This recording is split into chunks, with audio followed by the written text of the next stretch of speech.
I am Jen from Desert Sunset Travel, and today I'm going to talk about Alaska or a Caribbean cruise, which is the best to go through on the summer. And hopefully, my information is insightful for you. And if it is, please make sure you like and subscribe. What is the difference between Alaska and a Caribbean cruise? Well, to point out the obvious, Alaska is where there's glaciers, and the Caribbean is where there's warm, sunny beaches. We're looking at cold weather versus hot weather. Or are we really? With Alaska, yes, it's going to be cold. You go up to the glaciers, it's going to be cold, especially if you're a desert rat like me, because I'm originally from Arizona. You're going to go ahead and feel a little bit cold. And especially I live here in Houston, Texas. I'm used to the humidity at this point. So when I go down to the Caribbean and those hot, it's great. But when I'm at Alaska and I'm in the nice, cool, brisk, I'm bundling up. But to be fair, if you're looking at the weather, it's like 80 degrees. And during the day when the sun's out, it is actually beautiful in Alaska.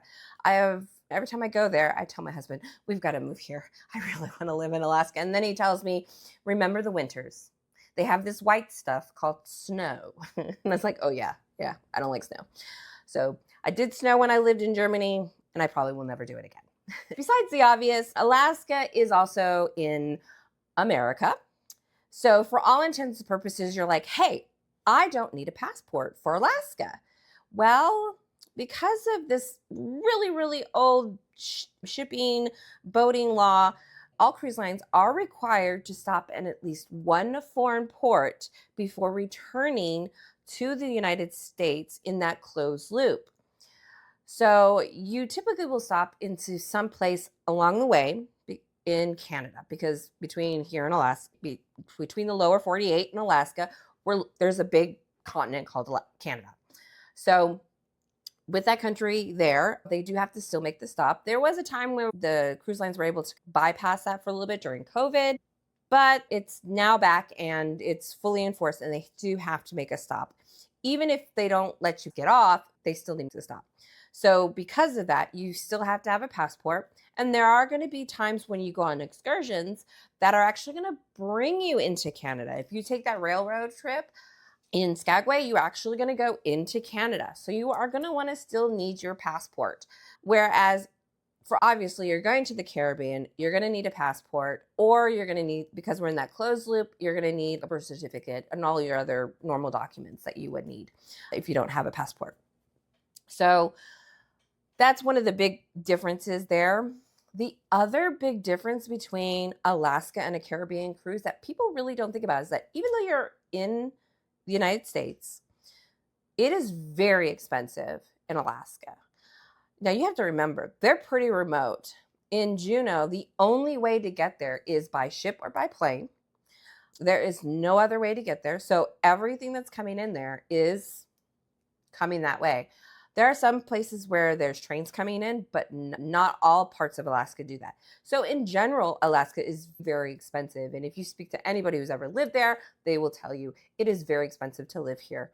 Similar to Hawaii, the more remote, the more away from the lower 48, the more you're looking at importing those goods. And what the cost of importing goods is, of course, is going to be tacked onto the prices. So that's one thing you're going to notice when you look at those shorter excursions. Now, when we're looking at Caribbean, you see a nice $20, $40 little excursions are going to be under about $100 for most excursion. Of course, there's some all-inclusives or something a little bit more involved, a little more detailed with the Caribbean cruise, and they'll be over $100, but it's not the norm. With Alaska, it is going to be very rare for you to see an excursion under $100. So when you're budgeting for an Alaska cruise, you need to keep that in mind. I remember we did dog sledding was about $150 per person. And this was to allow me and my daughter to meet with the dogs and cuddle with them. We got a little tour of the training facility. They pushed us around in the sled. It was really expensive. And I had even looked with a third party. When I first went to Alaska, I used a third party. I used Shore Excursioners, which I love. I love using them. I trust them. They've always been really, really good for me when I've used them. I have used them in the Caribbean, but I've had better luck with them, with the people that they use as vendors in Alaska. And even with the third party, I was seeing it just really, really high. And that's just because, again, cost of living is higher there. The experiences are once in a lifetime. So even though they are that high, I highly recommend you still do it. Don't miss out. There's a lumberjack show, I think is fairly cheap. You can do it. You can walk to it from the port. There's a way you can purchase the tickets directly from them, or you can purchase it through the cruise lines. I always recommend purchasing it through the cruise lines, just so you don't have to stand in the line and try to get it, because sometimes they're just sold out because the cruise lines have booked them up. So you just don't want to miss out on those things. With the Caribbean, you can be a little bit more flexible with the excursions you have, because they're just a lot cheaper, especially per person. Which one should you do in the summer? That really has to do with your personality. First of all, you can only cruise in Alaska in the summertime, because once it gets too cold, the pass up there just gets too cold for the ships. Most of the northern part of it is just covered, especially in the straits. It's just covered in ice. So the ships can't even go in there. They have special ships that actually go through there, but cruise ships are not one of them. You can only go in the summertime to Alaska. That is it. Their season is typically from May to September. The best times to go, especially if you want to see whales, is to go in early May or at the very end in September, as close as possible to the end, because that's when they're starting to come back. Sometimes you can see them mid-season. If they do show up, trust me, everyone on the ship will know, because the captain will announce it. So don't worry about missing out on that.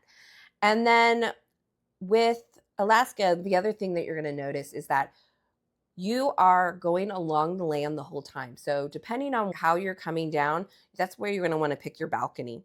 You're going to want to pick the balcony that's going to be facing your path going back. Not necessarily your path going, but your path going back, because that's the one that's going to be facing land the whole time. And the great thing about that is you can have your little binoculars on your balcony, and you can look for eagles, because you'll see a ton of them. And you can look for the brown bears, because you'll see a ton of them too.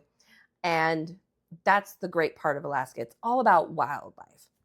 So when looking at if you want to do Alaska or if you want to do Caribbean, again, it's about your personality. Are you an like REI outdoorsy person? Do you like nature? Then Alaska you're going to love. Even if you're not an outdoor person, if you are a foodie, where you want to try the freshest salmon and you want to try the freshest crab, that is the place to go and get it, because the food up there is delicious. My daughter, she said that she was not a salmon snob until her Alaska trip. She says now that she's had a salmon in Alaska where it was fresh right off the boat, she says that when she comes back home, it's just not the same. Even though it will say wild Alaska salmon on the menu or in the grocery aisle, it's just not the same. It doesn't taste the same. It's completely different. And she now knows that. So, and I told her, I warned her, it's going to ruin you. You're going to be spoiled after this point. So yes. So if you're a foodie, it's great. It's not just fish. They have other things there too that you definitely want to try it out there and do the food tours. And they do have those as well. And the Caribbean, again, is a lot more good for short cruises. It's good for having a little relaxation, fun, whatever you want to do. With an Alaska cruise, you can definitely relax. The cruises tend to be longer. They're usually 7 days or longer. Sometimes they have a little bit of a repositioning going from Seattle to Vancouver. So it'll be like 2 days, but that's not really an Alaska cruise. That's more of a repositioning. But all the Alaska cruises tend to be 7 days or longer. And again, the vibe is just much more relaxed, much more mature. You're really probably not going to get that party vibe like you would with a Caribbean cruise. With the Caribbean cruise, a lot of it's drinking.